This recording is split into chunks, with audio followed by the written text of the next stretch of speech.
ज्ञानेश्वरी विलास कोळकर इयत्ता 6वी प्रसिद्धी हायस्कूल कुंडल. स्टार्ट. एकच शत्रू असे आपुला काढू मिळून पिटून तयाला, एकच शत्रू असे आपला काढू मिळून पिटून तयाला, त्याच्याशिवाय शत्रूच नाही शोधून काढा मनात पाही, त्याच्याशिवाय शत्रूच नाही शोधून काढा मनात पाही. शोधलास का पाहिलास का, शोधलास का पाहिलास का, विचार करून सांग लेकरा नाव तयाचे बोल भर. तुमच्याकडे आहे का याचे उत्तर, तुमच्याकडे आहे का याचे उत्तर. सांगते पहा दुष्ट शत्रूचे नाव नीट रे ऐक तयाचे, सांगते पहा दुष्ट शत्रूचे नाव नीट रे ऐक तयाचे. अज्ञान, हेच अज्ञान दूर करण्यासाठी आणि ज्ञानाचे किरण गोरगरिबांच्या घरापर्यंत पोहोचवून त्यांच्या आयुष्यातला नकार दूर करण्यासाठी आणि माणसाला माणूस म्हणून जगण्यासाठी ज्या व्यक्तीने अहोरात्र कष्ट घेतले अशा क्रांतीसूर्य महात्मा ज्योतिराव फुले यांची मी पत्नी सावित्रीबाई ज्योतिराव फुले. होय, तीच सावित्री दांभिकतेच्या, कट्टरतेच्या आणि अंधश्रद्धेच्या छाताडावर पाय रोवून संयमाने उभी राहणार. होय, तीच सावित्री, तिचा प्रवास पुराणाच्या सत्यवानापासून त्या ज्योतिरावांपर्यंत अखंड चालू आहे. सत्यवानाच्या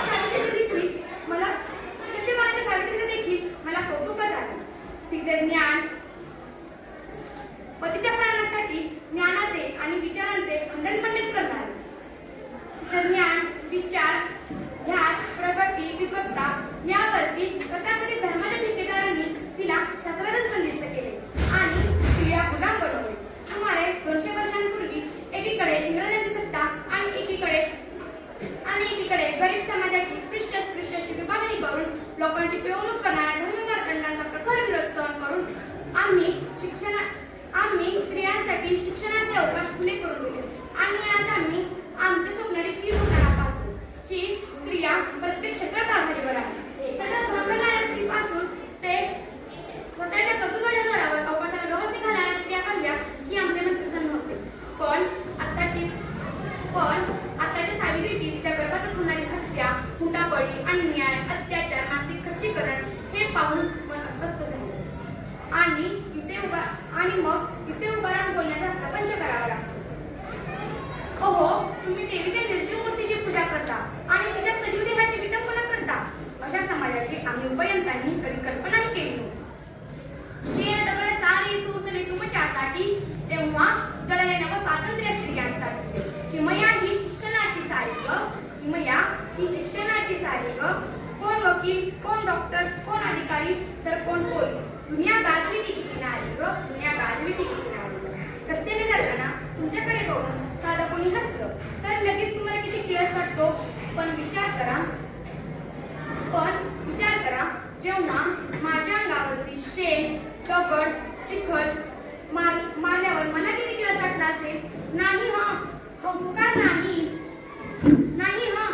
होकार नाही. पण तुम्ही जेव्हा एखादं चांगलं काम करताना तुम्हाला कोणीही नव्हतं तर लगेच तुमच्या कामाची धार होतच होते.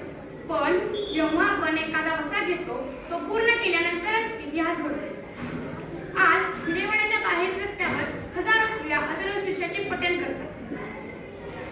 पण ज्या भिडेवाडीने त्यांना अक्षरांची ओळख करून दिली त्या भिडेवाड्याने मात्र पाठ फिरवली जाते. शिक्षणाने माणूस विचारी होतो, समृद्ध होतो, सजग, जागृत होतो. म्हणूनच तर आम्ही शिक्षणाचे अमृत वाटते. शिक्षण हा माणसाचा तिसरा डोळा आहे.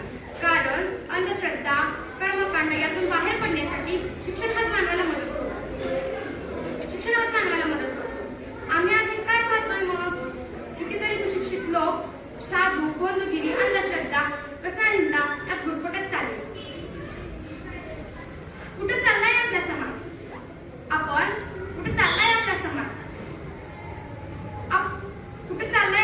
आपण आजचा सोशल मीडियाचा वापर करून आपलं ज्ञानच हरवून बसतोय. शिक्षण म्हणजे फक्त कोटीचं लाखाचं पॅकेज नव्हे, परदेशी नोकरी नव्हे, तर आर्थिक सुखता नव्हे, तर आपल्या बरोबर आपला आजूबाजूचा समाज ज्ञानाने उजळून टाकणे होय. शेवटी मी माझ्या लेखी बाईने एवढेच सांगेन की जिजाऊनी जाणीव करून दिली आपल्याला स्वसामर्थ्याची, गरज आहे आता मनगटात बळ, हातात लेखणी आणि